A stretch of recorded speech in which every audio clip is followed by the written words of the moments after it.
আসসালামু আলাইকুম। পৃথিবীর ইতিহাস, ইসলামের ইতিহাস অষ্টম পর্বে তোমাদেরকে স্বাগত। আজ আমরা এই পর্বে অটোমান সাম্রাজ্যের সুলতান সুলাইমান এবং তৎপরবর্তী কর্মকাণ্ড সম্পর্কে আলোচনা করব ইনশাল্লাহ। সুলতান ফাতেহ মুহাম্মদের সন্তান ছিল দ্বিতীয় বাইজিদ। দ্বিতীয় বাইজিদের সন্তান ছিল প্রথম সেলিম, আর প্রথম সেলিমের সন্তান ছিল সুলতান সুলাইমান। একটা মজার বিষয় হলো এই অটোমান সাম্রাজ্য বা উসমানীয় সাম্রাজ্য, এটা শুরু হয়েছিল যার হাত ধরে, তার নামও ছিল সুলাইমান, আর্তুগরুলের বাবা। সে ছিল একটা গোত্রপতি, ছোটোখাটো একটা গোত্রপতি। যাই হোক, এই সুলতান সুলাইমান তিনি খুবই একজন দক্ষ শাসক ছিলেন, প্রজাবাৎসল শাসক ছিলেন, যোগ্যতম শাসক ছিলেন। নতুন নতুন প্রযুক্তি, নতুন নতুন যুদ্ধের কলা কৌশল আয়ত্ত করতে যিনি পছন্দ করতেন, যার ফলে যেটা হয়েছিল, আল্লাহ পাকের বিশেষ রহমতে অটোমান সাম্রাজ্য খুব ব্যাপকতা লাভ করে, অর্থাৎ অনেক বড় একটা সাম্রাজ্যে পরিণত হয়। এবং এটাই ছিল অটোমান সাম্রাজ্যের সবথেকে সর্বোচ্চ রূপ। এরপর অটোমান সাম্রাজ্য আর এরকম আকৃতি লাভ করতে পারেনি। তার মৃত্যুর পর অটোমান সাম্রাজ্য ধীরে ধীরে ছোট হতে থাকে এবং একটা সময় যখন অটোমান সাম্রাজ্যের বিলোপ হয়ে যায়, যখন অটোমান সাম্রাজ্য বিলুপ্ত হয়ে যায়, তখন সেই অটোমান সাম্রাজ্য ভেঙে 50টা দেশের সৃষ্টি হয়। এখানে একটা কথা না বললে নয়, প্রথম বিশ্বযুদ্ধের মাধ্যমে অটোমান সাম্রাজ্যের বিলুপ্তি ঘটে। এখন প্রথম বিশ্বযুদ্ধটা কীভাবে সংগঠিত হয়েছিল, এটা আমাদের একটু খুবই সংক্ষেপে একটু জানা দরকার। সম্ভবত পোল্যান্ডের অথবা অস্ট্রিয়া, যে কোনো একটা দেশের রাজকুমার, এটা ইউরোপের দেশ, তোমরা জানো হয়তো, পাশাপাশি দেশ এগুলো, পোল্যান্ড, অস্ট্রিয়া, জার্মানি, এসব পাশাপাশি দেশ। অস্ট্রিয়া রাজধানী ভিয়েনা, আর অস্ট্রেলিয়ার রাজধানী হলো ক্যানবেরা। অস্ট্রেলিয়া একটা মহাদেশ, আর অস্ট্রিয়া একটা ইউরোপের একটা দেশ। যাই হোক, তো অস্ট্রিয়া অথবা পোল্যান্ড, যে কোনো একটা দেশের রাজকুমার তার স্ত্রীকে নিয়ে, বিবাহিত স্ত্রীকে নিয়ে বেড়াতে গেছে।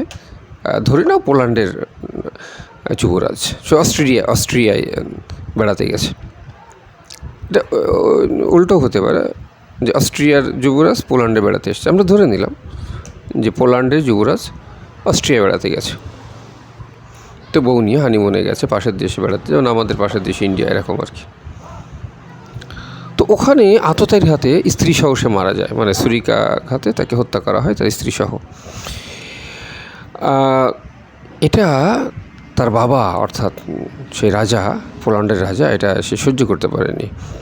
সে খুবই অ্যাগ্রেসিভ হয়ে অস্ট্রিয়াকে এর কৈফিয়ত তলব করে এবং বলে যে আততায়ীদেরকে ধরে দিতে না পারে, একটা অল্প সংক্ষিপ্ত একটা সময়ের মধ্যে আর কি সে দেয়, তাহলে সে তাদেরকে দেখে নেবে, এরকম একটা হুমকি তুমকি দিলে অস্ট্রিয়া এতে মনে কষ্ট পায় এবং সে এর প্রত্যুত্তর বলে যে আমি তোমার ছেলে এবং তোমার ছেলের স্ত্রীকে আমি তো হত্যা করিনি, বা আমি হত্যা করায়ও নি, তারপরে তুমি আমাকে এইভাবে দোষারোপ করছো, এইভাবে কথা বলছো।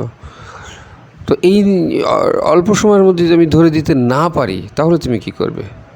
তোমার যা খুশি করার তুমি করতে পারো, আমি চেষ্টা করব, যদি না পারি যা খুশি করার তুমি করতে পারো, আমি তোমার ভয় পাই না। তো এরকম পরিস্থিতিতে এই পোল্যান্ড এবং অস্ট্রিয়ার মধ্যে কথা চালাচালি, হুমকি ধামকি, এইরকম পরিস্থিতি পোল্যান্ডের পেছনেও কিছু দেশ এসে দাঁড়ালো, আর অস্ট্রিয়ার পেছনেও কিছু দেশ এসে দাঁড়ালো। ব্যাস, আর যাই কোথায়, যুদ্ধ শুরু হয়ে গেল। এই যুদ্ধে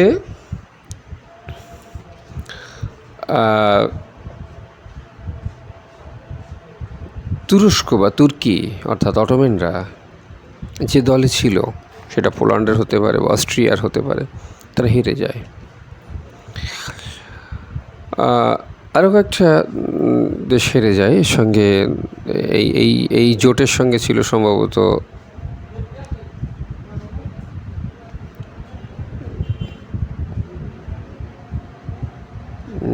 জাপান বা ইটালি বা এই জাতীয়, মানে এরা আসলে এই প্রথম বিশ্বযুদ্ধে যুদ্ধে যে হেরে যায় এর মূল জার্মানিও ছিল। হ্যাঁ হ্যাঁ, জার্মানি ছিল। জার্মানি আর তুরস্ক, এরা একটা দেশের পক্ষে থাকে। জার্মানি, তুরস্ক, সঙ্গে সঙ্গে আরও ছোটোখাটো কিছু দেশ ছিল। এরা যে দেশের পক্ষে থাকে, সেটা পোল্যান্ড হোক আর অস্ট্রিয়া হোক, তারা হেরে যায়। আর অন্য পক্ষে ব্রিটেন থাকে বা আমেরিকা থাকে, এদের এই পক্ষটা জিতে যায়। ফ্রান্স, ব্রিটেন, আমেরিকা জিতে যায় প্রথম বিশ্বযুদ্ধে। এরা প্রথম বিশ্বযুদ্ধে এক হয়েছিল, আর দ্বিতীয় বিশ্বযুদ্ধে এরা এক হয়েছিল। এরা প্রথম বিশ্বযুদ্ধেও জিতে যায়, আর দ্বিতীয় বিশ্বযুদ্ধেও এরা জিতে যায়। দ্বিতীয় বিশ্বযুদ্ধের কথা পরে আসছে। তো এই যে প্রথম বিশ্বযুদ্ধে হেরে গেল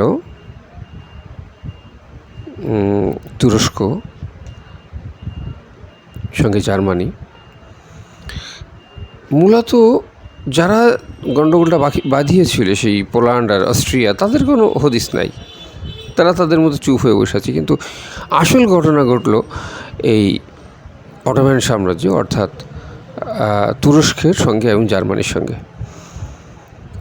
অটোম্যান সাম্রাজ্যকে ভেঙে খান করে দেওয়া হলো, একেবারে টুকরো টুকরো করে দেওয়া হলো, নিশ্চিহ্ন করে দেওয়ার মতো। বলছি কীভাবে এটা করলো।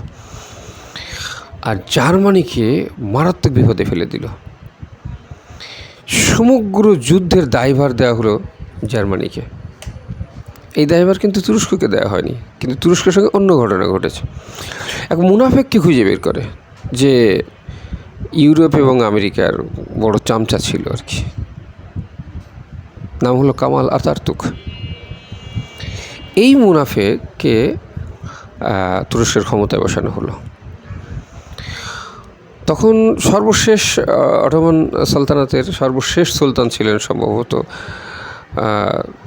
সুলতান হামিদ কারজাই, সম্ভবত, নাও হতে পারে, অনেকে হতে পারে। যাই হোক, যিনি ছিলেন, তাকে সহ যারা অটোমান বংশের সুলতান হওয়ার যোগ্যতা রাখে বা তার পরবর্তী উত্তরসূরি, সবাইকে দেশ থেকে বিতাড়িত করা হয়, অন্য কোনো দেশে পাঠিয়ে দেওয়া হয়।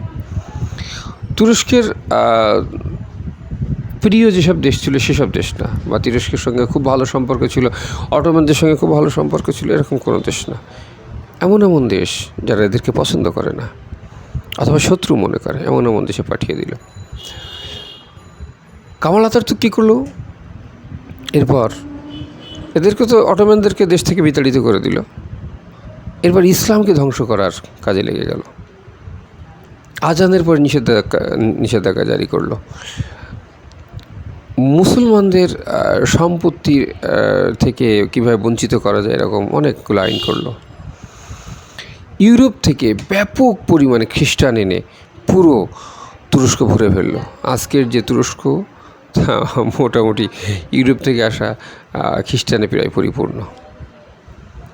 যাই হোক, এইভাবে তুরস্কের থেকে ইসলাম এক প্রকার নিশ্চিহ্ন করে, আরবি বাধ্যতামূলক ছিল, আরবি শেখা বা আরবি জ্ঞান অর্জন, সেটাও কামাল আতাতুর্ক বন্ধ করে দিলেন। এইভাবে তুরস্ককে থেকে ইসলাম এক প্রকার বিদায় করে দিল, এবং অটোম্যানদের তো আগেই বিদায় করে দিল। তুরস্ক একেবারে পানিতে পড়ে গেল, মানে তুরস্ক জাতিসত্তা শেষ। এটা মূল কাজটা করলো ব্রিটেন, আমেরিকা সাপোর্টে ছিল, কিন্তু মূল কাজটা ব্রিটেন করলো। এটা সবচেয়ে গুরুত্বপূর্ণ বিষয়। ব্রিটিশ, যারা আমাদেরকে 200 বছর শাসন করেছিল, এই কামাল আতাতুর্ককে দিয়ে এইটা করানোর। এবং আর একটা জেনে তোমরা অবাক হবে যে ফিলিস্তিনে যে ইসরায়েলের যে আধিপত্য, এরও মূলে ছিল ব্রিটেন। কিন্তু সব জায়গাতে আমেরিকা রয়েছে। আমেরিকা মূলত ব্রিটেনকে দিয়ে এটা করায়। আমেরিকা সরাসরি ফেস করে না। ওর মূল কাজ হলো যে সবই আমি করব, কিন্তু আমি করব না, সবই আমিই করব, কিন্তু আমি অন্য কাউকে দিয়ে করাবো, ব্রিটেনকে দিয়ে করাই, ইসরায়েলকে দিয়ে করাই, এইসব আর কি। যাই হোক, তো এটা হলো অটোম্যানদের ব্যাপারে গেল, প্রথম বিশ্বযুদ্ধের পরের ঘটনা। আর জার্মানির কি হলো, এটা হচ্ছে মেন ফ্যাক্টর। জার্মানিকে এই পুরো যুদ্ধের দায়ভার দেওয়া হলো, বললো যে তুমি না আসলে বা তুমি এগিয়ে না আসলে বা তোমার উস্কানি না পেলে এত দূর হতো না, ইত্যাদি ইত্যাদি। তো জার্মানির সঙ্গে যেটা হলো সেটা মেনে নেওয়া যায় না। হিটলার তখন ছোট, এই 7-8 পড়ে এরকম। হিটলারের বাবা তখন সেনাবাহিনী বা পুলিশ বাহিনীর কোনো একটা সামরিক বাহিনীর কোনো একটা ছোটোখাটো পদে চাকরি করে। সেই সময়কার ঘটনা। এই এই এই প্রথম বিশ্বযুদ্ধ শেষ হলো 1918 সালে, এবং তিনি হিটলারের বাবা যেটা করতো সেটা ওই ডায়েরিতে লিখে রাখতো, যা যা জীবন ঘটেছে বা তার মনের দুঃখ কষ্ট সব ডায়েরিতে লিখে রাখতো। পরবর্তীতে হিটলার এই ডায়েরি পায়। যাই হোক, এটার প্রসঙ্গটা পরে আসছি। জার্মানির ভাগ্যে কী ঘটলো সেটা বলে নিই। জার্মানিকে এই যুদ্ধের দোষী সাব্যস্ত করে বিরাট অঙ্কের, এটা হলো ফ্রান্সের ভার্সাই নগরী, যেটা আমাদের মাইকেল মধুসূদন দত্তের জন্য বিখ্যাত। মাইকেল মধুসূদন দত্ত ফ্রান্সের ভার্সাই নগরীতে বসে লিখেছিলেন সততহীনত তুমি পড়ো মোর মনে। এই যে কপোতাক্ষ নদকে নিয়ে তিনি লিখেছিলেন, যেটা পরবর্তীতে বিখ্যাত হয়। তো এই সেই ভার্সাই নগরী, ফ্রান্সের ভার্সাই নগরী। ফ্রান্সের ভার্সাই নগরীতে বসে একটা চুক্তি হয়, যে চুক্তিতে জার্মানিকে এই প্রথম বিশ্বযুদ্ধের ক্ষতিপূরণ দিতে বাধ্য করা হয়, এবং এই ক্ষতিপূরণের পরিমাণ ছিল অনেক। এবং বলা হলো, যদি তুমি এই ক্ষতিপূরণ ঠিকমতো না দাও তাহলে এই ক্ষতিপূরণ বাবদ তোমার দেশের বিভিন্ন অংশ একের পর এক দখল হয়ে যাবে, অর্থাৎ ইউরোপিয়ানরা দখল করে নেবে, অন্য দেশের সঙ্গে এটা যুক্ত করে দেবে। তো একটা পুতুল সরকার ছিল, একটা পুতুল চ্যান্সেলর ছিল জার্মানির, যে এটা কিছু মনে করতো না। দেশ চলে যাচ্ছে, যাক। জার্মানি তো অনেক বড় দেশ, তোমরা ম্যাপে দেখবে, বেশ বড় একটা দেশ। তো দেশের অংশ চলে যাচ্ছে, যাক। এরকম যেতে যেতে দেশের বিভিন্ন অংশ যেতে জার্মানিটা প্রায় অর্ধেক হয়ে এলো। এই সময় হিটলার 7-8 ছেলে, তিনি তার বাবার ডায়েরি পড়ে খুবই মর্মাহত হলেন। হিটলারের ভিতরে একটা জিনিস ছিল, খুব প্রচণ্ড জেদি ছিল এবং খুবই রাগী টাইপের ছিলেন। আসলে তারা গরিব ছিল, প্রচণ্ড গরিব, খুবই ছোটোখাটো একটা চাকরি করতেন হিটলারের বাবা। হিটলারের নাম কিন্তু আসলে হিটলার না, হ্যাঁ, ওর বাবার নাম ছিল অ্যালয় হিটলার, আর ওর নাম ছিল অ্যাডলফ হিটলার। ওর নাম হচ্ছে অ্যাডলফ, জার্মানি ভাষায় হয়তো কোনো অর্থ আছে। যে কোনো হলো অ্যাডলফ, আর বাবার নাম হচ্ছে অ্যালয়, আর হিটলার হলো ওদের উপাধি। তো বাবা হচ্ছে অ্যালয় হিটলার, হচ্ছে অ্যাডলফ হিটলার। তো অ্যাডলফ হিটলার যেটা করলে সেটা হলো ওই বাবার ওই ডায়েরি পড়ে সহ্য করতে পারেনি। ততদিনে বাবা পরলোকগত হয়েছেন, বাবা মারা গেছে। কিন্তু বাবার ওই ডায়েরি পড়ে সহ্য করতে না পেরে, কিছু করার নেই, অভাবের সংসার, কিন্তু উনি বাড়ি আর থাকতে পারলেন না। জার্মানিতে অভাব, প্রচণ্ড অভাব, জার্মানিতে কোনো কাজ নাই, অভাব আর অভাব। হিটলার করলে কি অস্ট্রিয়ায় চলে গেল, যার রাজধানী ভিয়েনা, পাশের দেশ। যে ওখানে একেবারে কপর্দক শূন্য, যা 2-4 টাকা পকেটে করে নিয়ে গেছে, শেষ হয়ে গেছে। একটা পার্কে শুয়েছিল, রাতে পুলিশ রেড দিয়েছে, পার্কে শুতেও পারেনি, ঘুমাবে রাতের বেলায় একটু পার্কের বিছানায়, তাও হোটেলে যাওয়ার টাকা নেই, কিছু কিনে খাবার টাকা নেই। তো হাঁটতেছে, দেখে কি এক রাজমিস্ত্রি কাজ করতেছে। তো তার যে অ্যাসিস্ট্যান্ট নাই, অ্যাসিস্ট্যান্ট হয়তো আসতে দেরি করতেছে বা কিছু। তো নিজে বললেন, ভাই আপনি একা একা কাজ করতেছেন, আপনার অ্যাসিস্ট্যান্ট কই, সহকারী কই? ও আজকে অসুস্থ, আসবে না। তা আমার আজকে নেবেন? কিন্তু হ্যাঁ, আজকের জন্য নিতে পারি, কিন্তু ও আসলে কিন্তু আর নিতে পারবো না। তো ঠিক আছে ভাই। তো রাজমিস্ত্রির সঙ্গে সেই হেল্পারি করতে লাগলো। তো হিটলারের একটা গুণ ছিল, এটা আসলে আল্লাহ প্রদত্ত, অনেক কিছু থাকে মানুষের মধ্যে, সে খুব দ্রুত মানুষকে কনভিন্স করে ফেলতে পারত, যাকে ভালো বাংলা আমরা যেটা বলে পুটিয়ে ফেলা। তো ওই রাজমিস্ত্রির সঙ্গে ভালো একটা সখ্যতা তৈরি হলো। রাজমিস্ত্রি বললো, ঠিক আছে, আমার হেল্পার পরবর্তীতে আসলে তাকে নেবো না, আমি তোমাকেই নেবো, তোমার খুব পছন্দ হয়েছে। তো এই রাজমিস্ত্রির সঙ্গে হেল্পারের কাজ করতে লাগলো। হিটলার, চিন্তা করো, দ্বিতীয় বিশ্বযুদ্ধের মহানায়ক, আমরা কি জানি তার জীবনী? অনেকেই জানে না, আমি সংক্ষেপে একটু বলি। তো এই রাজমিস্ত্রির সঙ্গে সে ওই হেল্পারি করতে লাগলো। পরবর্তী পর্যায়ে যেটা হলো, সে ওই রাজমিস্ত্রিদের একটা সঙ্গ ছিল, মানে জার্মানি অস্ট্রিয়ায় যত রাজমিস্ত্রি আছে, মানে শ্রমিক আর কি, তাদের একটা আছে, সংঘ আছে, সব জায়গায় থাকে, আমাদের দেশেও আছে। কৃষক লীগ, শ্রমিক লীগ, এ দল সে দল, এইসব আর কি, মানে ওই শ্রমজীবী লোকদের একটা দল আর কি, ঠিক আছে, শ্রমিক দল এইসব আর কি। তো ওদের একটা দল ছিল, তো ওদের দলে মিটিং হতো, বক্তৃতা হতো, সমাবেশ হতো। তো ওরকম একটা মিটিংয়ে হিটলার সে বক্তব্য, মানে তিনি বললেন যে আমি কি একটু বক্তব্য দিতে পারি? দিতে পার, সমস্যা কী, আমরা তো সবাই শ্রমিককে।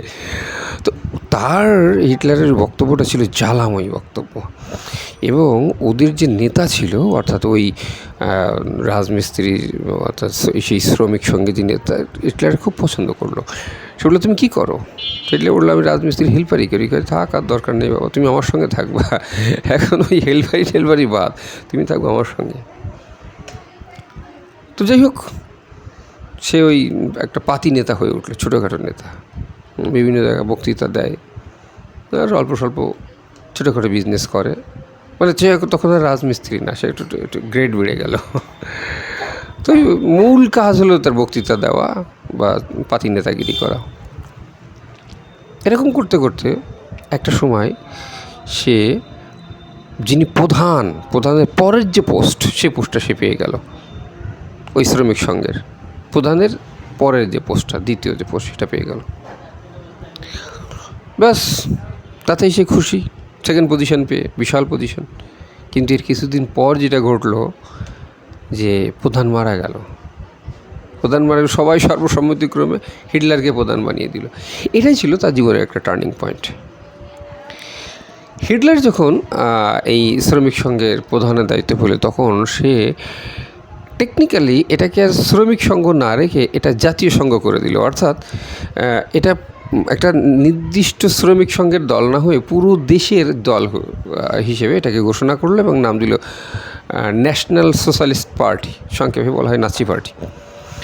এই নাৎসি পার্টি এইবার ওই যে ওর বাবার ডায়েরি পড়ে যে ভেতরে যে আগুন জ্বলে গিয়েছিল, সেই আগুনের ফুলকি দেখাতে শুরু করলো।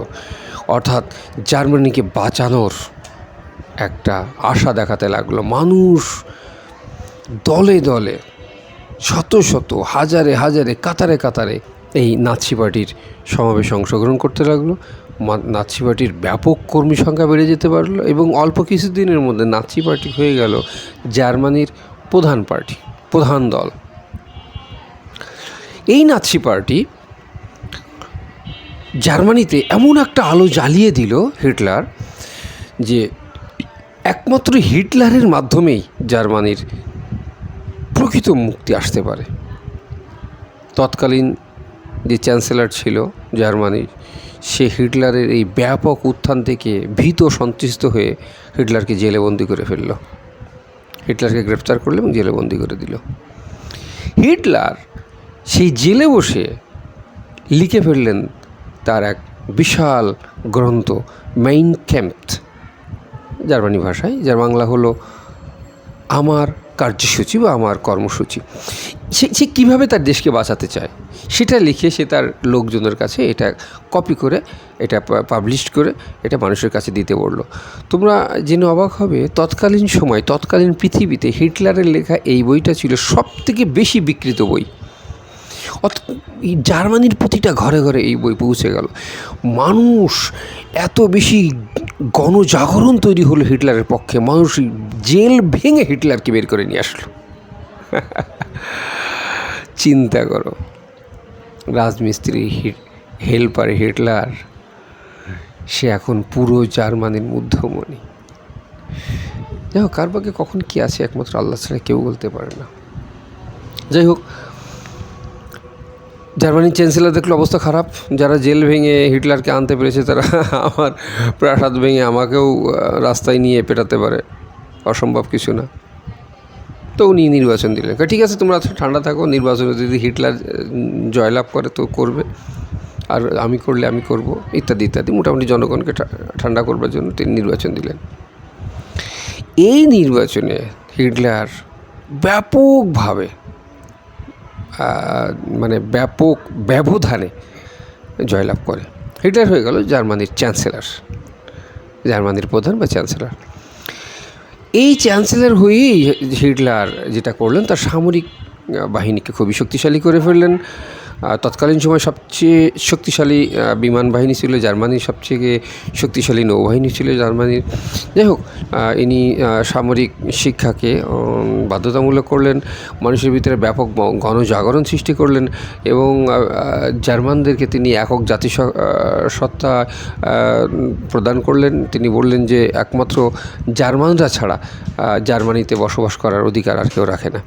তো সেই হিসেবে সে ব্যাপকভাবে ইহুদি বা অন্যান্য যারা ছিল, যারা জার্মান নয়, তাদেরকে হত্যা করা শুরু করলেন, জার্মানি থেকে বিতাড়ন করতে শুরু করলেন এবং পিওর জার্মান ব্লাড যেটা, সেই পিওর জার্মান ব্লাডটা তিনি খুঁজে খুঁজে বের করতে লাগলেন এবং জার্মানিকে এক অনন্য উচ্চতায় নিয়ে গেলেন।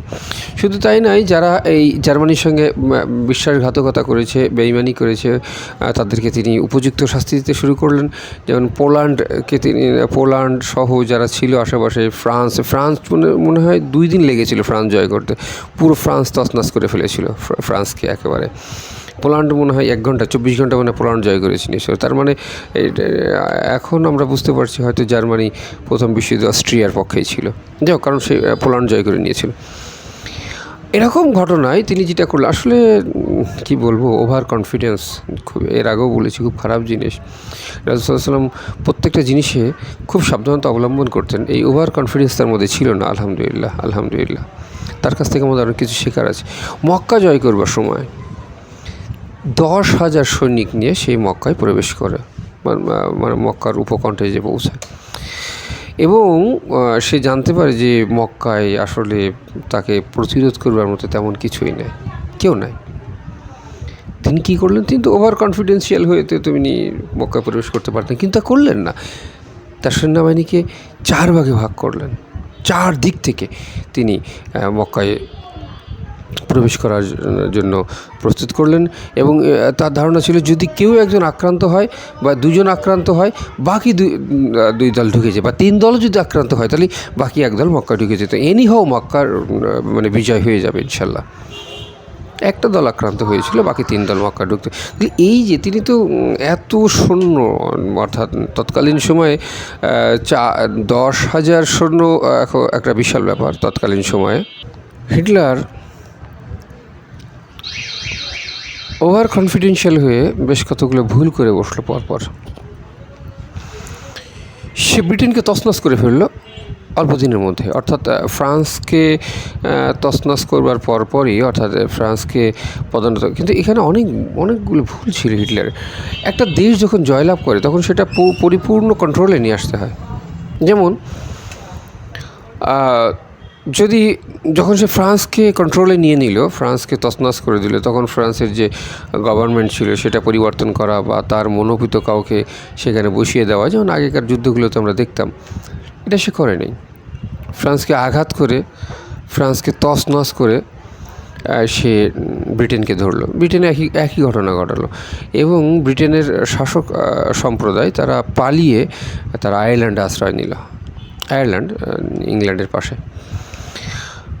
সে ব্রিটেনে কিন্তু রাজক্ষমতার পরিবর্তন করেনি, যেটা সে করতে পারতো।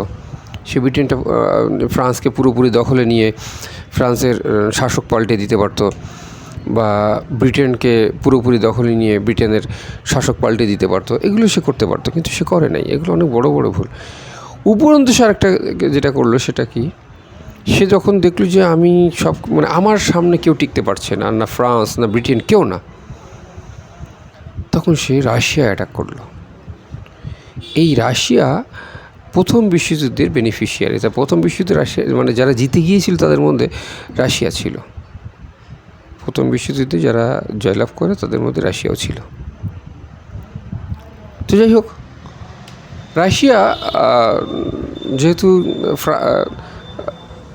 জার্মানির শত্রু ছিল বা জার্মানিকে এই চাপিয়ে দিয়েছিল প্রথম বিশ্বযুদ্ধের যে ভার্সাই যে চুক্তি হয়, অপমানকর যে চুক্তি, তো এই জন্য রাশিয়ার পরে অনেক রাগ ছিল হিটলার রাশিয়া আক্রমণ করলো। কিন্তু রাশিয়ার একটা ব্যাপার, রাশিয়া হলো পৃথিবীর সবচেয়ে উত্তর প্রান্তের একটা দেশ। এই পৃথিবীর সবচেয়ে উত্তর প্রান্তে থাকার কারণে ওই প্রচণ্ড ঠান্ডা, পৃথিবী মানে উত্তর গোলার্ধের প্রচণ্ড ঠান্ডা সহ্য করার ক্ষমতা নিয়েই রাশিয়ার সন্তানেরা জন্ম নেয়। জেনেটিক্যালি তাদের এই সক্ষমতাটা আছে। কিন্তু জার্মানি থেকে আসলে তারা তো ওই ঠান্ডার মধ্যে যেয়ে টিকতে পারবে না। কিন্তু হিটলারের কড়া আদেশ, জার্মানি জয় না করে ফিরে আসা যাবে না। তো সেই হিসেবে তারা ওদেরকে চেস করেছে। রাশিয়ার সৈন্যরা আরও বেশি ব্যাকে চলে এসেছে, আরও বেশি ঠান্ডার মধ্যে ঢুকে গেছে। এরাও ওদের সেই চেঙ্গিস খানের মতো পলায়নপর অবস্থায় অ্যাটাক করেছে। কিন্তু যেটা হয়েছে, ঠান্ডা সহ্য করে রাশিয়ার সৈন্যরা টিকে গেছে, কিন্তু জার্মানির সৈন্যরা টিকতে পারেনি। আর এদিকে আরেকটা ঘটনা ঘটেছে যে ব্যাকিং ফোর্স পাঠাবে রাশিয়ায়, সেটাও করতে পারেনি, কারণ ব্রিটেন আবার সংঘবদ্ধ হয়ে আবার সে আক্রমণ করেছে জার্মানিকে। এদিকে ব্রিটেনের আক্রমণ ঠেকাবে নাকি রাশিয়ায় নতুন করে ফোর্স পাঠাবে? রাশিয়ার ফোর্সগুলো আর নতুন করে পাঠাতে পারেনি, যার ফলে ওরা রাশিয়ায় মার খেয়ে, মানে মেইন যে ফোর্স হিটলারের, সেই মেইন ফোর্সটাই রাশিয়া মার খায়। খুব অল্প পরিমাণ ফোর্স ফিরে আসতে সক্ষম হয়, কিন্তু এর মধ্যে হিটলারের অবস্থা খুবই শোচনীয় হয়ে গেছে। ফ্রান্স এবং ব্রিটেন একসঙ্গে সম্মিলিতভাবে আক্রমণ করেছে। এটা তো সমস্যা ছিল না, কিন্তু আসল বিপত্তি ঘটায় আমেরিকা এসে। সে আটলান্টিক পাড়ি দিয়ে উড়ে এসে এদের সঙ্গে যোগ দেয়। অর্থাৎ ফ্রান্স, ব্রিটেন এবং আমেরিকা, এই তিনটে একসঙ্গে অ্যাটাক করে। এই তিনটা অ্যাটাকে যখন হিটলার যখন জর্জরিত, ঠিক তখন আবার ঘুরে এসে রাশিয়া এবার ধরেছে। যাই হোক, তোমরা বুঝতেই তো পারছো হিটলারের কী অবস্থা। হিটলার বুঝলো যে তার বাঁচার কোনো লাইন নাই।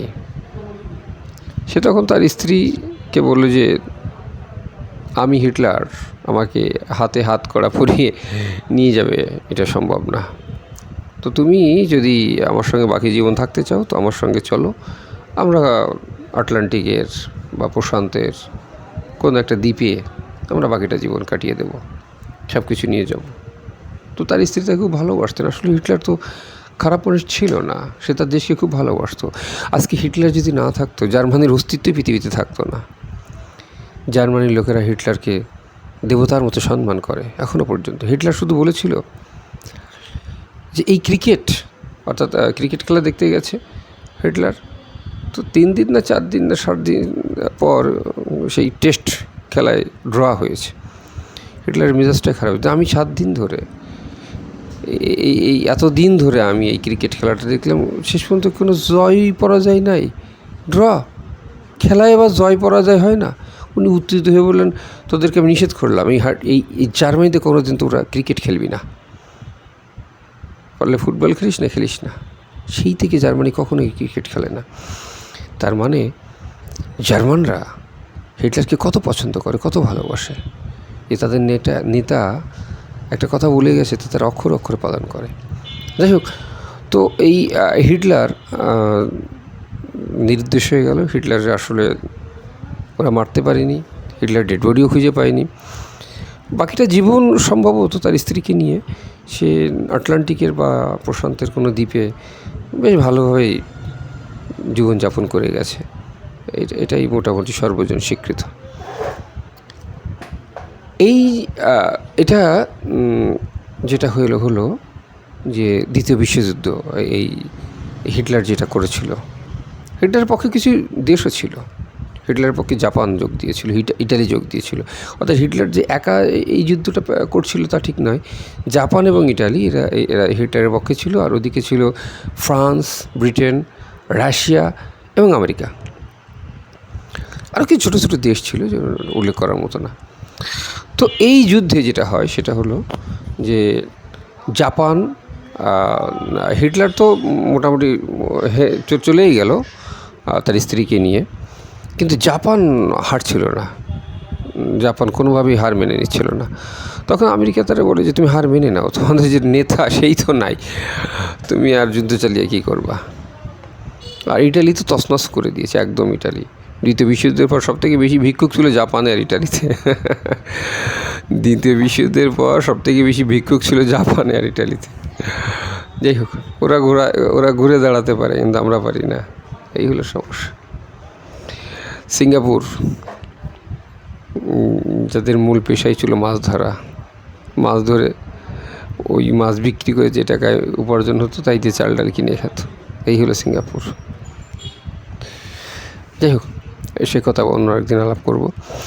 তো দ্বিতীয় বিষয় যেটা বলছিলাম যে জাপান কোনো মতে মানছিল না, এবং এমন একটা ঘটনা ঘটলো যে পার্ল হারবার নামে একটা জায়গা ছিল, অর্থাৎ একটা নৌবাহিনীর একটা ঘাঁটিতে জাপান ব্যাপক আক্রমণ চালায়, ব্যাপক ক্ষয়ক্ষতি করে।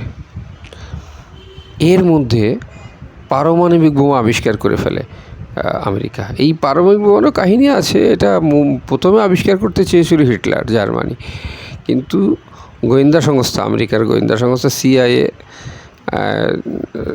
ওদের যে গবেষণাগারকে পুড়িয়ে দেয়, ওদের বিজ্ঞানীকে মেরে ফেলে। আর কিছু গবেষণা গুরুত্বপূর্ণ নথি নিয়ে চলে যায় আমেরিকায়। তো সেই নথির উপর ভিত্তি করে মোটামুটি আরও কিছু ওদের আরও যে হেইমার সহ আরও কিছু বিজ্ঞানী ছিল, তাদের অক্লান্ত পরিশ্রমে তারা পারমাণবিক বোমা আবিষ্কার করে, এবং এটা প্রথম টেস্টিংয়ের দরকার ছিল, পরীক্ষা হওয়ার দরকার ছিল। তো সেই পরীক্ষাটা তারা প্রথমে হিরোশিমায়, পরে নাগাসাকিতে, 3 দিন পর মনে হয় নাগাসাকিতে, সম্ভবত 3 দিন পর ফেলে দুটো বোমা। তো এই দুটো বোমা ফেলার পর জাপান আত্মসমর্পণ করে, জাপান হার মেনে নেয়। তো এই ছিল দ্বিতীয় বিশ্বযুদ্ধের কাহিনী। দ্বিতীয় বিশ্বযুদ্ধের পর জাতিসংঘ গঠিত হয়। এই জাতিসংঘের মূল অনেকগুলো পরিষদ আছে, যেমন সাধারণ পরিষদ, তারপরে ওসি পরিষদ, নিরাপত্তা পরিষদ, অনেকগুলো ভাগ আছে জাতিসংঘের। তো এই জাতিসংঘের যে ভাগগুলো আছে তার মধ্যে সবচেয়ে প্রধান যে ভাগটা সেটা হলো নিরাপত্তা পরিষদ। এই নিরাপত্তা পরিষদ সমস্ত অ্যাকশান, মানে যেমন আমাদের সমাজে কি হয়, আমাদের অ্যাকশানে কে যায়, থানার ওসি না, পুলিশ। তো নিরাপত্তা পরিষদ এরকম জাতিসংঘের থানার ওসির মতো সমস্ত মারধর দেওয়া, পিটানি দেওয়া, এগুলো সব নিরাপত্তা পরিষদে, কোথায় বিমান আক্রমণ হবে, কোথায় হবে না, ইত্যাদি ইত্যাদি। তো নিরাপত্তা পরিষদের কন্ট্রোলটা আবার আমেরিকার হাতে, এবং জাতিসংঘের যে প্রধান সদর দপ্তর সেটাও নিউ ইয়র্কে অবস্থিত। সুতরাং টোটাল সব কিছুই ওদের কন্ট্রোলে, আমেরিকা, ইউরোপ, ব্রিটেনের কন্ট্রোলে আর কি। তো যাই হোক, নিরাপত্তা পরিষদের স্থায়ী সদস্য 5 জন। তারা 5 জন হলো আমেরিকা, ব্রিটেন, ফ্রান্স, বুঝতে পারছো এরা যে থাকবে, রাশিয়া, আর পরবর্তীতে মোটামুটি সিস্টেম করে ঢুকে পড়ে চীন। এই 5 জন সদস্য। চীন কিন্তু টোটালি একটু পিঠ বাঁচিয়ে চলেছে, যেভাবে চীন নিরাপদ। এই 5 জন সদস্যর খুব গুরুত্ব আছে। কোনো একটা বিষয়ে 5 জনের একজন যদি ভেটো দেয়, ভেটো মানে হচ্ছে না, আমি এর বিরুদ্ধে, নীরব থাকলে কোনো ব্যাপার না, ভেটো দিলাম না, আমি নীরব, আমি হ্যাঁও না, নাও না, তবে সেই সিদ্ধান্ত বাস্তবায়িত হয়ে যাবে, সমস্যা নেই। কিন্তু যদি ভেটো দেয় যে না, এই প্রস্তাবের আমি বিরুদ্ধে, তাহলে এই প্রস্তাব আর কখনো আলোর মুখ দেখবে না। যেমন ইসরায়েলের বিরুদ্ধে যতবার প্রস্তাব গৃহীত হয়েছে ততবারই আমেরিকা ভেটো দিয়েছে, ভেটো ক্ষমতার অপপ্রয়োগ, যার ফলে ইসরায়েলের বিরুদ্ধে কখনোই জাতিসংঘ কোনো ব্যবস্থা গ্রহণ করতে পারে না।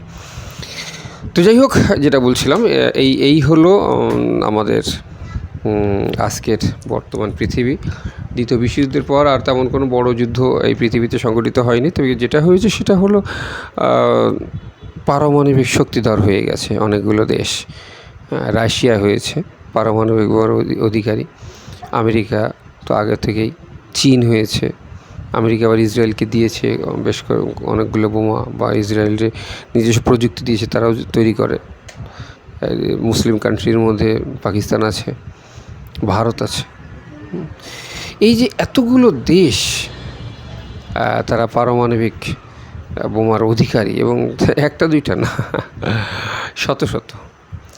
এই একবার যদি আরেকটা যুদ্ধ লাগে, পারমাণবিক বোমার যদি কোনো যুদ্ধ লাগে, পৃথিবী টিকবে বলে মনে হয় না।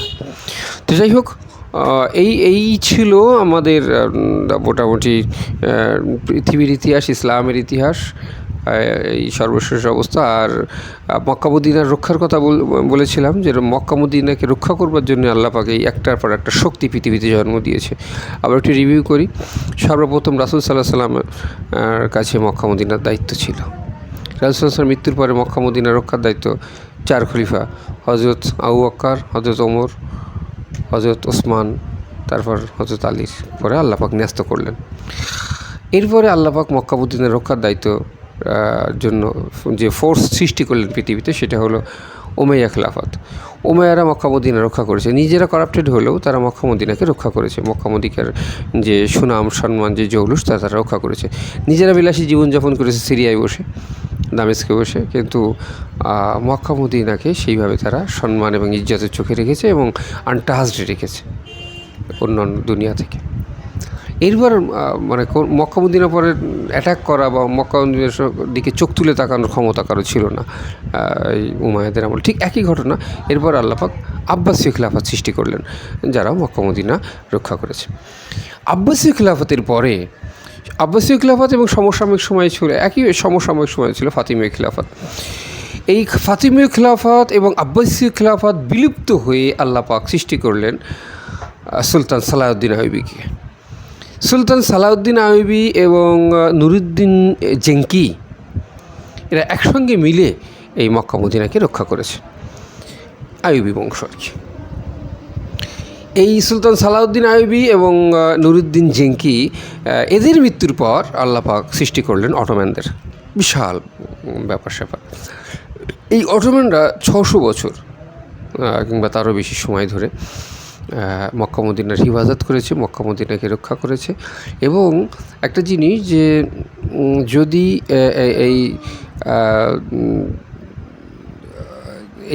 এইভাবে আল্লাহ পাক মক্কা মদিনাকে রক্ষা না করতেন, হয়তো মঙ্গলরাই না করে মঙ্গলরাই শেষ করে দিতে একেবারে ইসলামকে এই পৃথিবী থেকে, সেদিকে চলে যাচ্ছিল। যাই হোক, এর আগেও আমরা বলেছি যে সালাউদ্দিন কুতুজ এবং রুকনুদ্দিন বাইবার্স, এই 2 মহাবীর, এবং ওদিকে বারকে খান, মঙ্গল শাহজাদা বারকে খান, তো এরাই ইসলামকে সেই দুর্দিন থেকে, চরম দুর্দিন থেকে রক্ষা করেছে। তো তার পরপরই সালাউদ্দিন আইয়ুবীর শাসনামল শুরু হয়। এই এই আইন জালুতের এই যুদ্ধের পর মোটামুটি আল্লাহ পাক সালাউদ্দিন আইয়ুবীকে এই পৃথিবীতে রাজত্ব দান করলেন। তো এই সালাউদ্দিন আইয়ুবীর পরে যেটা অটোম্যান সাম্রাজ্য, অটোম্যান সাম্রাজ্যের পর ইসলামের কই হলো। অটোম্যান সাম্রাজ্যের পর যেটা হলো সেটা হলো যে অটোম্যানদের কাছ থেকে এই ব্রিটেন, আবার এই ব্রিটেন, সমস্ত নষ্টের মূলে হলো ব্রিটেন। এই ব্রিটেন তারা কি করলো, তারা সৌদি আরবের ক্ষমতাটা আর সৌদি যে বর্তমান রাজপরিবার তাদের হাতে দিয়ে দিল। এখন রাজপরিবারের কাছে মক্কা মদিনা সুরক্ষিত। আমি এটা 100 ভাগে 100 ভাগ বলবো। তারা নিজেরা যাই হোক না কেন, নিজেরা যতই বিলাসী জীবনযাপন করুক না কেন বা যতই করাপ্টেড হোক না কেন, তারা মক্কা মদিনার প্রশ্নে তারা একেবারেই অনড়। সেখানে সামান্যতম একটু অনিয়ম তারা হতে দেয় না। তো এইভাবেই হয়তো আল্লাহ পাক কিয়ামত পর্যন্ত রাখবেন অথবা কী করবেন সে তার নিজস্ব সিদ্ধান্ত। তো এই যে মক্কা মদিনা রক্ষার দায়িত্ব পৃথিবীর ইতিহাস থেকে এই পর্যন্ত চলে আসলো, এর কত কী ঘটে গেল পৃথিবীর বুকের উপর দিয়ে। যাই হোক, এই ছিল আমাদের আজকের এই শেষ পর্ব, যে ইসলামের ইতিহাস, পৃথিবীর ইতিহাস। এই 18 পর্বের মধ্য দিয়ে এটা এখন শেষ হবে। আগামীতে আমরা অন্য কোনো বিষয় নিয়ে আমরা আলোচনায় আসবো ইনশাল্লাহ। সেই পর্যন্ত তোমরা সবাই ভালো থেকো, আমার জন্য দোয়া করো, তোমাদের জন্য দোয়া করি, তোমরা ভালো থেকো। তো এই পর্যন্তই আজকে শেষ করছি। আসসালামু আলাইকুম। যদি ভিডিওটি ভালো লেগে থাকে তাহলে দয়া করে চ্যানেলটি সাবস্ক্রাইব করে দেবেন। ধন্যবাদ।